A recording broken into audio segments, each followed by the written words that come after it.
মুখে স্বাদ লেগে থাকার মতো ব্রয়লার মুরগির রেসিপি আপনাদের সাথে খুব সহজভাবে শেয়ার করেছি বন্ধুরা। এভাবে রান্না করলে যারা ব্রয়লার মুরগি পছন্দ করে না তারাও চেটেপুটে খেয়ে নেবে।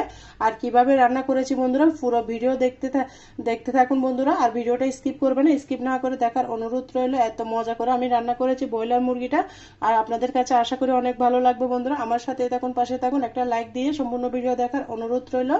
গরম গরম ভাতের সাথে, রুটির সাথে, পরোটার সাথে এরকম একটা রেসিপি থাকলে আপনার আর কোনো কিছু লাগবে না। অসাধারণ অপূর্ব স্বাদের রেসিপি, আশা করি অনেক ভালো লাগবে বন্ধুরা। আমার সাথে থাকুন, পাশে থাকুন। বিসমিল্লাহির রহমানির রহিম। আসসালামু আলাইকুম বন্ধুরা, কেমন আছেন? আশা করি যে যেখানে আছেন সবাই অনেক ভালো আছেন। আলহামদুলিল্লাহ আমিও ভালো আছি আমার পরিবার নিয়ে। আজকে আরেকটা নতুন রেসিপি নিয়ে চলে এসেছি, আশা করি আলহামদুলিল্লাহ আপনাদের কাছে ভালো লাগবে। আজকে রেসিপিটা হচ্ছে চিকেন, ব্রয়লার চিকেন কিভাবে দুর্দান্ত স্বাদ করে অসাধারণভাবে রান্না করা যায় সেই রেসিপিটা শেয়ার করব। মুখে লেগে থাকবে। যারা ব্রয়লার মুরগি পছন্দ করে না তারা আমার রেসিপি দেখে ফলো করলে তারাও কিন্তু আঙ্গুল চেটে পুটে খেয়ে নেবে। অসাধারণ একটা রেসিপি শেয়ার করতে চলেছি, আশা করি ভালো লাগবে বন্ধুরা। আমার সাথে তখন একটা লাইক দিয়ে ভিডিওটা সম্পূর্ণ করার অনুরোধ রইল। ভিডিও স্কিপ করবে না, স্কিপ করলে কোনো অংশ হয়তো বাদ পড়ে যাবে। আমি চিকেনটা রান্না করব কিভাবে সম্পূর্ণ রেসিপিটা শেয়ার করব, আশা করি আমার সাথে থাকবেন, পাশেই থাকবেন বন্ধুরা। আমি এবার মূল রেসিপিতে চলে যাচ্ছি। সুন্দর করে কেটে ধুয়ে নিয়ে নিয়েছি, আপনাদের সাথে কাটাটা আর শেয়ার করলাম না, অফ স্ক্রিনে আমি চিকেনটা সুন্দর করে কেটে নিয়ে নিয়েছি। অসাধারণভাবে রান্না করে আপনাদের সাথে শেয়ার করব, দেখতে থাকুন, ভালো লাগবে বন্ধুরা। আমি এখানে একটা প্যান আগে থেকে বসিয়ে দিয়েছি, দিয়ে দিচ্ছি পরিমাণ মতো তেল। আজকে চিকেনটা আমি ভুনা করব না, কিভাবে ভুনা ছাড়া দারুণ একটা রেসিপি বানাবো সেই রেসিপিটা আপনাদের সাথে শেয়ার করতে চলেছি। ভিডিওটা স্কিপ করবেন না, স্কিপ করলে ভিডিওর কোনো অংশ বাদ পড়ে যাবে। খুব সহজ ওয়েতে দেখাচ্ছি, আশা করি অনেক ভালো লাগবে। আমি দিয়ে দিলাম এখানে পেঁয়াজ বাটা,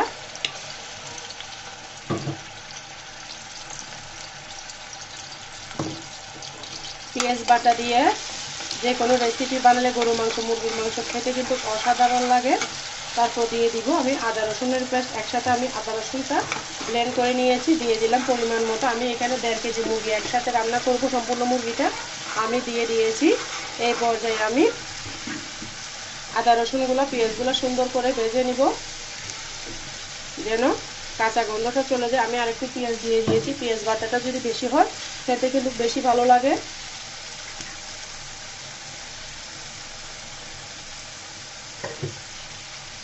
দেখুন একদম গন্ধ যাওয়া পর্যন্ত ভেজে নিতে হবে বন্ধুরা। আর যারা ভিডিও ক্লিক করেছেন অবশ্যই একটা লাইক দিয়ে আমার সাথে থাকার অনুরোধ রইল বন্ধুরা। ভিডিওটা স্কিপ করবেন না, অনেক কষ্ট করে কন্টেন্ট তৈরি করি বন্ধুরা, আপনারা অল্প করে দেখে চলে যান। আমি কিন্তু সবার ভিডিও ফুল ওয়াচ করে দিই, সেটাই সত্য কথা বন্ধুরা। ভিডিও সম্পূর্ণ না দেখলে ক্লিক করবেন না, আপনাদের কাছে অনুরোধ রইল। একদম খুব সিম্পল ওয়েতে দেখাচ্ছি, যে কেউ মুখে লেগে থাকবে এইভাবে চিকেনটা বানিয়ে নিলে। আমার পেঁয়াজ আর রসুন আদা একসাথে ভাজা হয়ে গিয়েছে, তেলটা পানিটা টেনে নিয়েছে, তেলটা ছেড়ে দিয়েছে দেখে হয়তো বুঝতে পারতেছেন। এখানে আমি কিছু ড্রাই মশলা নিয়ে নিয়েছি, সম্পূর্ণ ঘরোয়াভাবে চিকেনটা রান্না করে দেখাবো। নিয়ে নিয়েছি লবণ স্বাদ মতো, ধনিয়া জিরার গুঁড়া, রাঁধুনি মাংস মশলা একসাথে মিক্স করেছি, হলুদের গুঁড়া, মরিচের গুঁড়া একসাথে আমি দিয়ে দিলাম।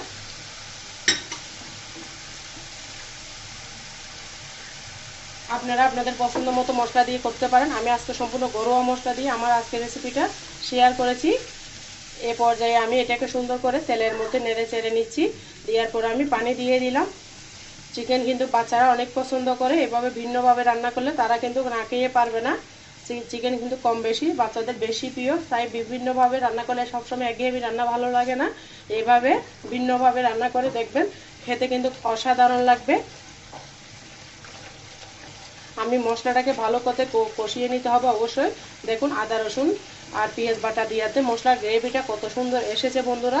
আমি সবসময় কাটা পেঁয়াজ দিয়ে রান্না করি, আজকে ভাবলাম আপনাদের সাথে একটা রেসিপি শেয়ার করে স্পেশালভাবে বাটা মশলা দিয়ে, খুব ভালো লাগবে।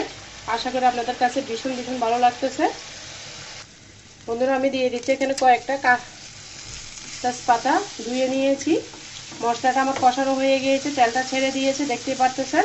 আপনারা চাইলে অন্য গরম মশলাগুলো অ্যাড করতে পারেন, আমার কাছে গন্ধটা ভালো লাগে না, সেজন্য আমি দিচ্ছি না। এখানে আমি চিকেনগুলো কোনো ভাজা করব না, এইভাবে অসাধারণভাবে শেয়ার করতেছি, আশা করি খুব ভালো লাগবে।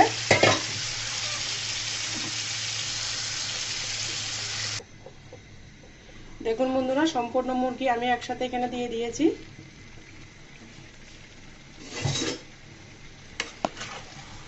দিয়ে সুন্দর করে মশলার সাথে আমি মাংসটাকে মিশিয়ে নিচ্ছি। অবশ্যই ভালো করে নাড়তে হবে। নতুন রাঁধুনিদের জন্য একদম সহজ হয়ে দেখাচ্ছি, ভাজাভাজি ছাড়া কিভাবে যা অসাধারণ স্বাদে মাংস রান্না করা যায় সেই রেসিপিটা শেয়ার করতেছি।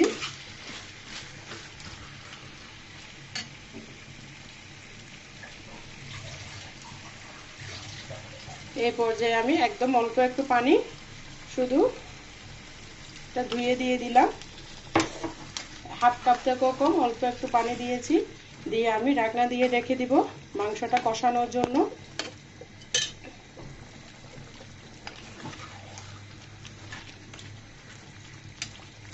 কষিয়ে নিব সুন্দর করে। দেখুন আমি ঢাকনা দিয়ে রেখে দিলাম। বন্ধুরা দেখতে থাকুন, আশা করি ভালো লাগবে। দেখুন বন্ধুরা আমি 5 মিনিট পরে ফিরে এলাম। অনেকগুলো পানি ছেড়ে দিয়েছে। চুলার আগুনটা আমি কিন্তু মিডিয়াম করে রেখেছি।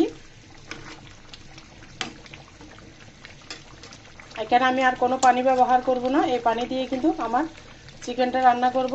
যদি লাগে আমি শেষে একটু পানি দিব, যদি পানি একদম শুকায় যায়। এইভাবে রান্না করলে খেতে অপূর্ব লাগবে। ঢাকনা দিয়ে আমি ঢেকে দিলাম। আবারও ফিরে আসতেছি বন্ধুরা 5 মিনিট পরে। এই পর্যায়ে আমি এখানে কয়েকটা কাঁচামরিচ ভেঙে দিয়ে দিব।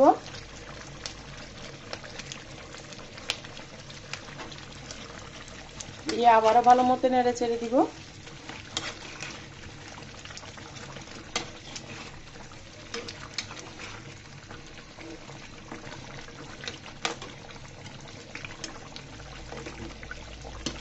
ফিরে আসতেছি বন্ধুরা 5 মিনিট পরে।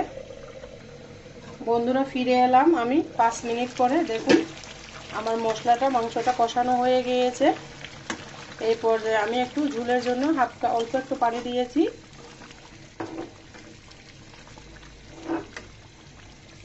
হাফ কাপ মতো পানি দিয়েছি। টোটাল 1 কাপ পানি দিয়ে আমি পুরো মাংসটা রান্না করে নিয়েছি।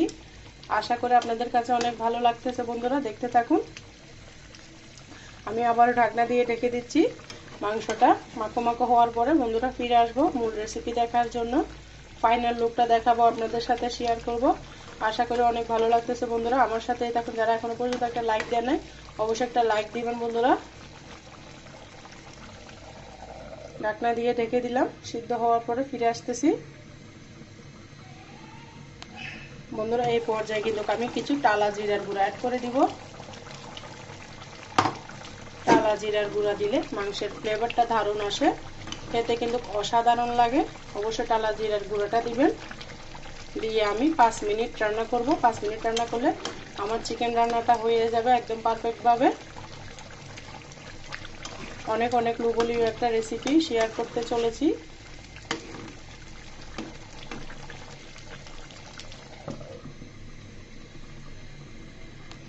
বন্ধুরা 5 মিনিট পর আমি ফিরে এলাম। এই পর্যায়ে আমি কিছু ধনেপাতা অ্যাড করে দিব।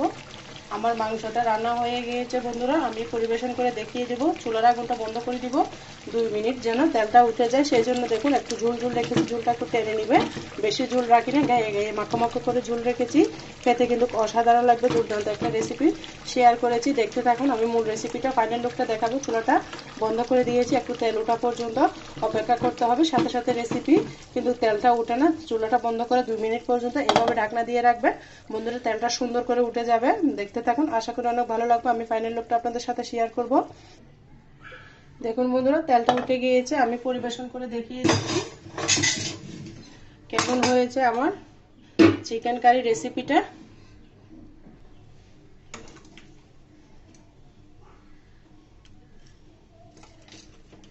কেমন হয়েছে আমার চিকেন বোনাটা অবশ্যই বলে যাবেন বন্ধুরা।